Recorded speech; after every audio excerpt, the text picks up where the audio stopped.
Working from home has rapidly evolved into working from anywhere, as a creative community have really got into the swing of this remote working gig.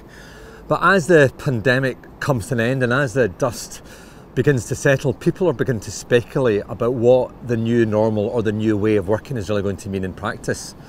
And I think it's also fair to say that many in the business have been a bit surprised at how well the last few months have gone, because at the start of the very first lockdown there was so much mumping and grumping and real fear about what the pandemic would mean to the advertising industry. This is a business, after all, where people used to say that the assets went up and down in the lift every night.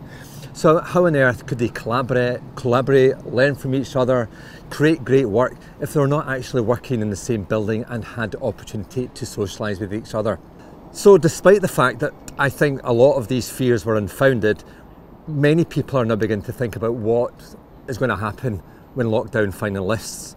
What are new working practices going to mean? Are people just going to back to the way things used to be, or is some hybrid model going to be the norm? And if a lot changes, what impact is that going to have on creativity and the fundamental dynamics of our industry itself? So the Drum has put together a series called Today's Office, and you're watching one of the episodes, where we've been speaking to creative leaders and creative managers about how they're rising to these challenges. And I think the other key point I'd like to make is it's just as well this pandemic happened when it did, because the one thing that's got us out of this giant hole, it's fair to say, is technology. And I'm not just talking about the likes of Zoom or Teams or Slack, which have been absolutely invaluable. Underneath it as well has been some really heavy duty collaborative products which have been supplied by companies such as Adobe. And that's why I'm really delighted to say that Adobe have supported us in this project to try and understand where the industry is going to move next. Now, in today's episode of Today's Office, I'm delighted I'm speaking to Ben Mottershead of Studio BND, who's going to really talk through what the pandemic has meant to him. Well, Ben, thanks once again for agreeing to take part in this episode of Today's Office. But first of all, really to get started, can I just sort of really ask you, how has these weird times of pandemic impacted on how you work? Yeah, so I mean, obviously, I don't think it's been an ideal year for anyone. Obviously, there have been people who've managed to turn it into quite an opportunity as such, but I think we've kind of had a strange situation where COVID actually pushed myself to found the agency, and as a result we've only really ever known having to work out of a work from home environment, a sort of flexi remote work environment. But in terms of how it's kind of affected us, I kind of say quite positively. I think on the one hand you have the obvious questions and discussions to have around mental health, around kind of, you know, agency culture, creative culture. But I think in terms of how we've managed to make it work, you know, the team we work with, the freelancers and contractors we bring in, have all managed to adapt incredibly well. I think that luckily we live in an age where technology has never been better. And I think if you look at things from like Zoom to WhatsApp to Slack to Adobe and so on and so forth, we have very good technological infrastructures in place now to kind of keep the day-to-day going. And I think really the main challenges have been to do with that, you know, team collaboration, mental health, the sort of things that are kind of becoming more discussed over the last few years. But I don't think it's necessarily affected our creative output. I think it's just had a few hurdles at the start, and then we've kind of managed to overcome them as a team. And I think that's been the biggest thing that's come out of this last year, is the importance of teamwork and the importance of actually relying on and trusting each other in a team environment. And if anything, it's really stripped out our hierarchy. We've kind of lost our hierarchy now because everyone's had to kind of step up into like a new environment. Yeah, but it's quite interesting. You really said that you know, Studio BND really sort of got going because of the pandemic. You know, you had a full-time job before that at Glug Events, wasn't it? So my business partner Alex was full-time at Glug. In May of 2018, I quit my full-time agency job due to quite poor mental health reasons. I kind of had just depreciating mental health. Burnt out, quit my job, went freelance. And then I think a couple of months into freelancing, the CEO of Glug, Pete Bowker, got me in for coffee. He said, "Oh, we need a lot of help with kind of our social content strategy and output." So I went and did a bit of work time. I gave a bit of time a week to Glug, and that's kind of where me and Alex met. But while I was working with Glug, I also had like kind of my own freelance and clientele, which was building over the last couple of years. And I think that's partly why it became, you know, for me, the aim was always to have my own agency. It's kind of something I've always had my eyes set on. But I think all COVID did was extrapolate and speed up that process. And then towards the end of, and to the end of last year, I just had a massive influx of work. And that was partly because, one, I think it was just easier. It's been easier than ever to kind of reach brands and decision makers because everyone's just behind a computer constantly and actually a bit more receptive to it. And as a result, that meant I brought Alex on board to kind of run the studio with me. We've since brought on more people and so on. And I think it's just a bizarre situation. And I feel for a lot of agencies because some of the agencies I've worked with in the past have almost completely gone under now. And it is a very sort of, I think on the one hand, there's a lot of good things coming out of the last year, but on the other hand, I don't think we can ignore the bad. And I think the bad is a warning sign as we move into that future about what could happen and why we should probably be a lot more prepared for if this eventuality ever happens again. But yeah, I think for me, the one thing I've learned is that I could probably never go back to a full-time role in the industry. I think it's the one good thing that's come out of this last year is just I've realized that I kind of, you know, master of your own fate and destiny. And I think that's just a really nice thing I've learned about myself. But it's interesting because obviously when you became freelance, and Yeah. I think I read in one of your biographies, you work in from anywhere, don't you? You know, you're from your house or coffee shops, or you're used to working remotely. Yeah. So do you think that the fact everybody's working remotely has really leveled the playing field in a way for people who don't have the infrastructure for an office? Well, I think it was really because, you know, a few years ago, being able to do that kind of like work in that sort of way was seen as a skill. I think it was like, you know, the ability to just adapt to an environment and sit down and just start working. I think it was almost kind of a sellable almost aspect of your personality and who you are. And I think it has really leveled the playing field. And I think it's also been quite a bit of a shock for maybe the larger agencies who've kind of maybe used the weight of their name or, you know, just the sheer amount of staff they have to kind of really propel their authority in the industry. And all of a sudden they're kind of almost getting outsold now by very lean 5-man agencies who can work from anywhere. They can hire the best talent from around the world because they've just been, you know, they're much more open to, from the very beginning, they were much more open to that style of working. But I think definitely now we're a year ahead, you've seen a much more level playing field, and you've got a lot of conversations coming out of people like, you know, Accept to Proceed have moved down to a 9-day fortnight. Simon and Paul at Dixon Baxi are kind of changing the way they work. And you start to see the really big entities in the creative industries now sort of adapting to how the smaller ones have been working all along. So on the one hand, for someone who's such an advocate of mental health, I see that as a massive win. I love the fact that these big agencies are having to kind of adapt their business models a little bit.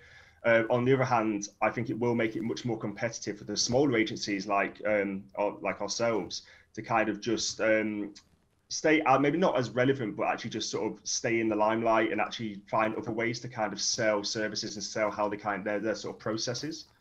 Why do you think, have you any theories as to why the old way of working could be harder from a mental health perspective?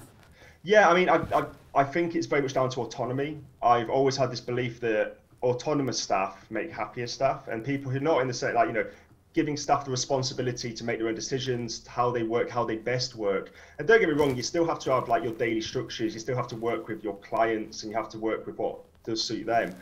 But I think for quite a long time, bigger companies had this idea of almost slight mistrust. It was like bums on seats mentality. If you're not in the office working, we probably don't trust that you're actually doing the work and you're not just sat at home on YouTube, etc. And I think now that as we've gone into this sort of work from home, remote working environment, there has to have been a lot more trust placed on staff members from, you know, intern, junior level, all the way through to, you know, director level. And bear in mind, in the last year, I've had internships going on, which have been fully remote for the first time probably ever. And I think it's been, in that sense, I think the old way of working was detrimental to certain aspects of mental health because it didn't feel like it had a full sense of, oh, we trust each other, to get the job done. Like, you have that camaraderie, but I do think there's been a lot more emphasis put on, oh, you're in charge of your workload, we trust you to get your workload done. The person who's at the other end of that feels more empowered because then they're going, oh, I've got more responsibility, I can kind of start a little bit later, finish a little bit later, earlier, or whatever floats their boat. And I think if you trust your staff to do that, you develop a much happier culture within the agency. I just know for myself, I burnt out of my job due to quite poor, my mental health got very poor because I just didn't feel trusted. I didn't feel like I was respected or had any worth. And it led me to quit that role after about 9 months. So I think that's why at BND, we run a 4-day-a-week studio. Like we've done that since we started. And it wasn't because of, income revenue streams or anything like that. It was just like, I want the staff we have to feel really healthy, rested and not feel like they're just going to burn out at any moment. Yeah, I always sort of wonder, I always feel that business is almost on 18th century principles where there's too much emphasis on buying hours and not expertise. Yeah. And maybe this is a way towards actually, I want your expertise, not your time. But that's the thing, and it comes back to that idea of like pricing and value-based pricing versus time-based pricing. And I think that's the problem. If you're selling hours of the day, you need all the hours you can to be able to meet your overheads and turnover. And I think the moment you start to sell and that, in all fairness, that's where the creative industries has to go. I mean, we're in a hyper competitive market. You've got upskilling has never been easier. And I think we have to turn the conversation back towards the creative process being a value-based skill and not just based on time, because that's where it's kind of moved towards over the last 5 years. More and more we're seeing almost the creative process being disregarded a little bit. And that's partly because people are just focused on trying to sell the hours of the day of their team rather than actually seeing it as an expertise you have to train for. So yeah, I definitely think that hopefully something we're going to see over the next sort of the next few years as we come out of the into the recovery process after COVID. But I think any agency that wants to kind of stay relevant and stay, and keep afloat is going to have to start selling themselves as expertise rather than just hours. And what about in terms of sort of managing, managing teams remotely? Because obviously what you do can be quite collaborative. And you can sort of see the argument, we're in the room, brainstorming, watching work emerge, tweaking, all the rest of it. So how do you do that now? What sort of, obviously technology is a solution, but what sort of technology do you use? Yeah, so for us, it's we live off the Google Suite. I think that's a really good collaborative tool for clients. We found just from just clients, the project managers who deal with kind of docs and slides and sheets. So we found the Google Suite is really effective with that.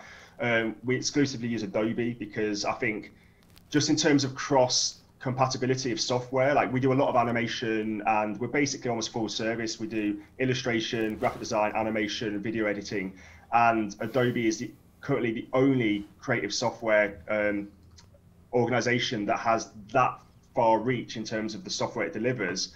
And as a result, we can work with, we work with all of our teams, all of our freelancers across whatever software we need, with whatever medium we need. It can all be accessed via the cloud.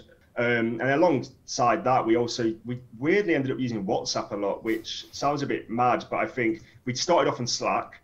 We found it was actually really hard to get people who hadn't used Slack before really embedded within that ecosystem.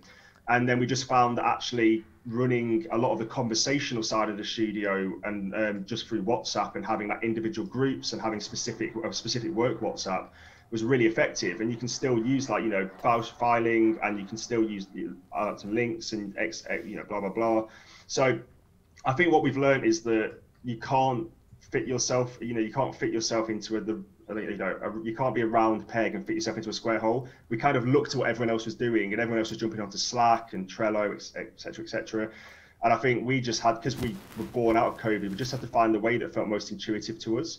But yeah, I think for us, the Google Suite and Adobe have basically been our saving grace. I think we'd have really struggled if it wasn't for the fluidity of how both of those sort of ecosystems work. And it would have been a very, very different lockdown indeed if these tools didn't exist. In many ways, it's remarkable that the technology was in place just as this happened. It's just incredible what can happen in the space of a year. But you go back to even the 70s where you didn't have computer-based graphics and everything was done by hand and it had to be rolled into tubes and sent off to the printers.